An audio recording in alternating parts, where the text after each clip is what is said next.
Hospital પણ આપી નથી, રાપર ની અંદર સારી કોલેજ પણ આપી નથી। દરેક બાદ તો એ રાપર તાલુકો અન્યાય સહન કરતો આવ્યો છે, ત્યારે હવે પછી રાપર તાલુકો અન્યાય નહીં સહન કરે એટલા માટે કોંગ્રેસને મત આપી અને આપણે નીતેશભાઈ લાલનને દિલ્હીમાં મોકલવાના છે। ત્યારે દિલ્હીની અંદર રાપર અને સમગ્ર કચ્છનો જય અને અવાજ બુલંદ કરી અને ત્યાં બનશે।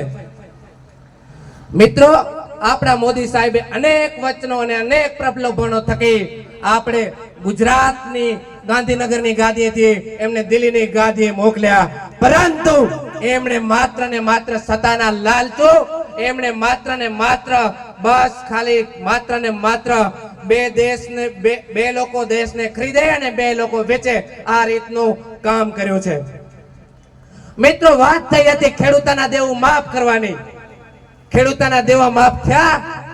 આપ આવડી મોટી સંખ્યામાં ખેડૂત બેઠા છે ત્યારે પૂછવા માંગુ છું, ખેડૂત આના દેવા માફ થયા? નથી થયા। ત્યારે વાત થઈ હતી ગેસનો સિલિન્ડરનો બાસ્લો 450 માં આપવાની, આપ્યો નથી આપ્યો। બેંકના ખાતામાં 15 લાખ આપવાની, નથી આપ્યા। નળથી જળ આપવાની, નથી આપ્યા। ખેડૂતોની આવક બમણી કરવાની, નથી આપી।